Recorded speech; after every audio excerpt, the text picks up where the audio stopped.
수중 출산 난 해봤어.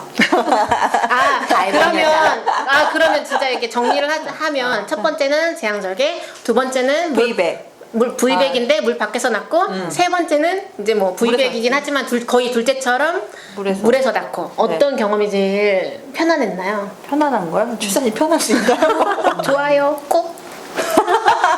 다 아프지만 시간이 짧은 것만 기억이 나더라고요. 그러니까 어차피 사람은 시간으로 기억하는 것 같아요. 어차피 그 통증은 다 잊혀지잖아요. 근데 시간만 남아있는 거예요. 그리고 그냥 물이 좀 더 편했던 느낌은 있어요. 근데 사실 둘째 때도 감통을 하려고 물에 들어갔었거든요. 근데 그때는 별로였어요. 근데 이제 어떻게 보면 은난샘은 3명이지만 둘째가 거의 첫째처럼 난 거고 셋째가 둘째처럼 난 거기 때문에 비교를 하긴 좀 어려울 수 있을 것 같아요. 근데 하여튼 물이 별로였어 그때는. 그때 첫째, 근데 제가 경험을 해보면 첫째 산모님들이 물에서 낳잖아요. 그러면 둘째 이상부터는 물에서 안 나면 되게 큰일 나는 줄 알고. 공포감이 있고 그 물 안에서의 편했던 느낌이 있었던 분들은 물이 없는 상태로 출산하는 것에 대한 되게 두려움이 많더라고요. 그래서 이제 물에서 그런 분들은 꼭 나셔야 되는 경험들이 있어가지고 그런데 이제 어쨌든 제가 이번에 수중 출산에 대한 거는 또 이제 논문을 찾아보고 좀 준비를 했거든요. 그래서 이건 2005년도에 연구한 거고 8년에 걸쳐가지고 이제 5년도에 게재되긴 했지만 8년 동안에 737명이 물에서 낳고 407명이 침대에서 낳고 142명이 출산 의자에서 난 결과를 가지고 이제 논문을 쓴 거예요. 그래서 이거는 이제 국제학술지 모체태아 신생아 의학 저널에 이제 게재된 논문이거든요.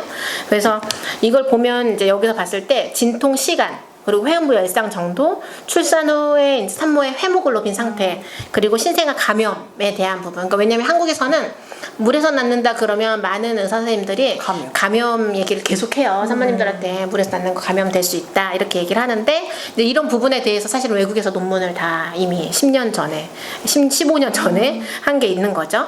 그래서 출산 일기 같은 경우는 출산 일기라고 하는 건 뭐냐면 진행이 자궁문이 10cm 열릴 때까지 출산 시간을 비교를 한 거예요. 물 안과 물 바깥에 이렇게 단순 두 가지로만 비교했거든요. 그렇게 했을 때 물 출산이 짧았어요. 380분. 근데 물 밖에서는 468시간. 근데 이제 이게 되게 결과가 되게 나중에 해석을 해보면 되게 380분, 460. 400분. 분인 거죠. 그래서 468분으로 물 밖이 수중 출산보다 좀 더 길게 나왔거든요. 근데 이거는 이제 한 연구 논문을 가지고 한 건데 제가 또 나중에 뭔가 해석을 좀 드릴 거예요. 그리고 이제 한 가지는 회음부 절개를 한 거는 수중 출산 같은 경우는 0.38%만 회음부 절개를 했고 침대에서 낳으신 분들은 23% 했고 의자에서 낳으신 분들은 8.4% 회음부 절개를 했다라고 하는 이제 퍼센테이지가 나왔고 회음부 열상 정도는 이 세 군데가 다 비슷했다라고 나왔어요.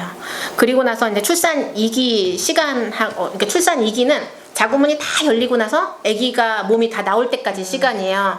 그러니까 힘주는 시간은 비슷하다 나왔어. 세 가지 다 물이나 밖이나 의자에 앉거나 다 비슷하게 나왔고, 근데 헤모글로빈은 뭐냐면 산모의 출혈 정도를 확인하는 저희가 혈액 검사하는 거 있거든요. 그래서 그 헤모글로빈 수치는 거의 비슷하다 이렇게 나왔어요. 그리고 나서 이제 수중 출산에 대한 장점으로는 물을 이용했을 때는 무통분만이 한 명도 없었대요. 그러니까 물이 그만큼 이완이 잘 되고 감통 효과가 있다라는 걸 의미를 하는 거거든요.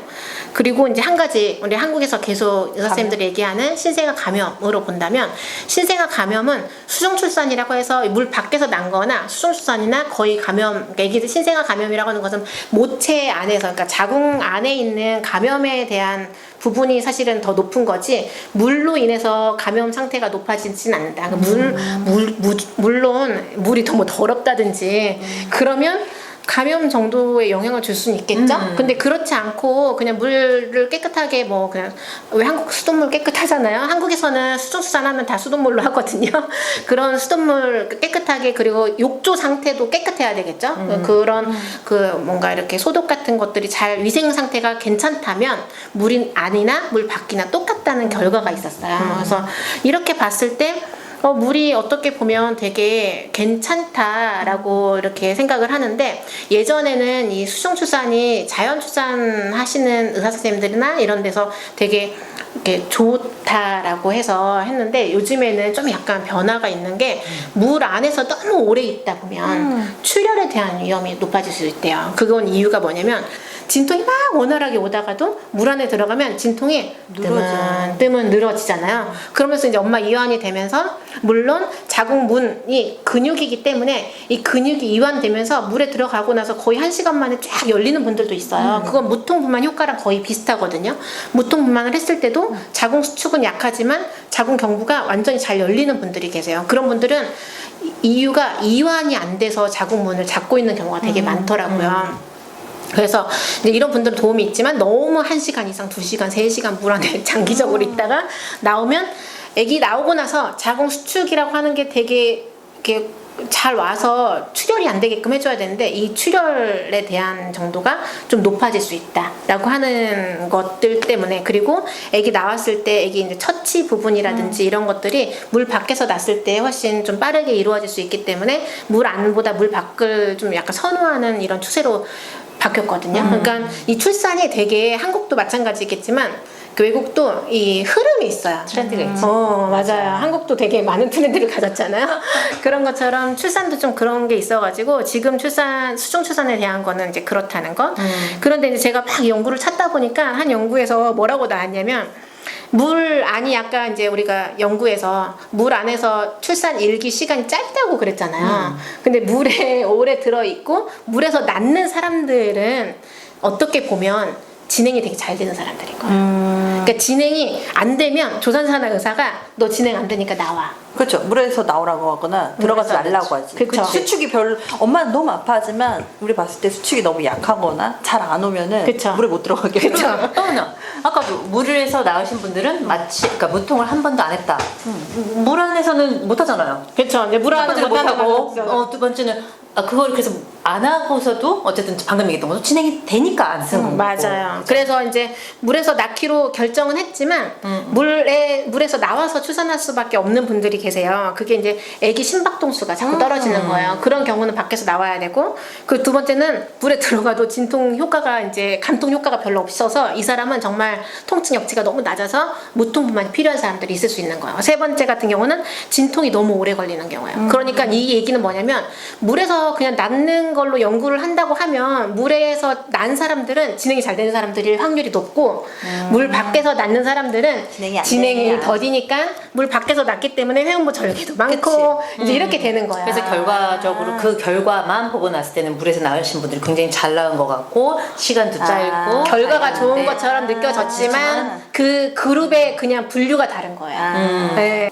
의외였던 것 중에 하나가 뭐냐면 회음부 열상 정도가 비슷했다는 거. 근데 왜냐면 네네. 보통 사람들이 이제 수중 출산 그러면 해면은 열상이 별로 없고 제일 그거잖아. 덜 불편하고. 제일 그렇죠. 중요한 포인트가 그거잖아. 사실 맞아. 감통도 감통이지만 열상이 적고 소중한 부위를 잘 하기 위해서 꼭 물에서 나야지 하는데 그렇죠. 그런 이유가 많은데 물 밖에서 하더라도 자연출산을 할 때 회음부 절개를 대부분 안 하잖아요. 그때 이제 물처럼 좀 자궁 그 회음 부위가 잘 늘어날 수 있게끔 따뜻한 물수건으로 대준다든지 그리고 가장 중요한 거는 그 의료진이 출산을 할 때 그 호흡 조절을 해서 마지막 순간에 이제 고개를 확 드는 순간에 천천히 나올 수 있게끔 가이드를 해주는 게 회음부 열상 정도를 결정짓는 요소. 그리고 산모의 그 이제 자기가 얼마나 이 의료진을 따라서 호흡을 잘 해주느냐 이 두 가지 콜라보가 제일 중요한 것 같아요. 그래서 그것만 좀 조절을 한다면 똑같지 않을까. 수중 출산하고 거의 비슷하게 나니까 물에서 낳는 게 회음부 열상을 줄일 수 있다는 그런 좀 막연한 생각은 버리셔도 될 것 같아요. 네. 그리고 물에서 진짜 낳고 싶잖아요. 그러면은 바깥에서 진통 다 하고 애기 머리 보일 때 들어가면 돼요. 맞아요. 왜냐면 그것도 안 그러면 괜찮은 들락날락 하다 보면 또 지칠 수도 있고 그러는데 어쨌든 약간 이제 수중분만의 출산 그 확률이 되게 떨어지잖아요. 특히나 첫째들은. 그쵸. 그게 왠지 알아요? 몰라요. 수중 출산이고 나발이고가 되거든. 그냥 빨리 끝내고 싶으니까 물에 안 들어가시는 경우가 되게 많은데 나는 물에 꼭 들어갈 거면은 굳은 의지로 들어가시면은 나을 수 있어요. 근데 대부분은 그냥 빨리 끝내고 싶으니까 바깥에서 낳는 경우도 많은 것 같아요. 근데 저는 나쁘지 않다고 생각해요. 저는 바깥에서도 나와보고 물에서도 나와봤는데 둘 다 되게 좋았던 것 같아요. 그냥 그때는 빨리 끝내고 싶다라는 마음이 더 많이 들어서인지는 모르겠지만 그리고 제가 봤을 때 지금 수중 출산하면은 이 1기가 380분 물 바깥에서 했을 때는 468분이라고 했잖아요. 근데 제가 이 케이스 비슷한 케이스가 최근에 출산에 있었는데 산모님이 바깥에서 너무 긴장을 하시는 거예요. 그러니까 막 힘을 뺀다고 하는데 이 허벅지에다가 정말 계속 힘을 주시는 거예요. 그래서 우리 여기만 힘 빼보자고 계속 하는데도 안 못 빠져. 빼시는 거예요. 안 빠지시는 거예요. 도저히 안 빠지는데 이게 너무 이분이 운동을 많이 하신 분인지 모르지만 엄청 또 탄탄해요. 그래서 원래 이분은 수중 감통 계획이 없으셨던 분이었는데 제가 물에 들어가자 그랬어요. 진통도 잘 오는데 그냥 물에 들어갑시다 하고서는 이분은 준비한 것도 없이 그냥 다 벗고 들어가셨거든요. 근데 물에 들어갔더니 이분이 막 몸을 움직이고 싶은 대로 막 움직이시는 거예요. 근데 또 이게 물에 부력이 있으니까 되게 편하게 움직이시고 그래요. 1시간 있다가 딱 나왔더니 엄청 진행이 잘 돼서 바깥에서 잘 나오셨거든요. 근데 이런 분들은 좀 도움이 되는 것 같아요. 도움이 되죠. 네. 근데 그냥 막연하게 나는 수중 출산할 거야, 수중 감통할 거야 이거보다는 그냥 그때 가서 나의 상태에 맞춰서 하시는 게 좋지 않을까? 저희 산모 중에 한 분은 수영을 굉장히 좋아하셨어요. 그러니까 물도 너무 좋아해. 그래서 막달까지도 계속 수영장을 다니시다가 그러다 보니까 본인도 수중 출산이 자기한테는 정말 맞을 것이다라고 생각한 거예요. 그래서 마침 그날 이제 와서 당일날 진행도 잘 하고 오셨어요. 그래서 물에 딱 들어갔는데 물에 딱 들어가는 순간 엄마가 이렇게 답답함을 느꼈대요. 물이 가득 차서 출렁거리는 물은 좋은데 이게 너무 답답하대요. 그래서 어떻게 할까 해서 물을 다 빼고 샤워기를 했어요. 그래서 계속 그러니까 물을 맞고는 싶은데 이 차는 건 싫어서 이렇게 해서 샤워만 3시간 하다가 얘기를 나셨어요. 욕조에서 나셨어요. 샤워기를 들고. 이건 수중 출산일까요? 아닐까요?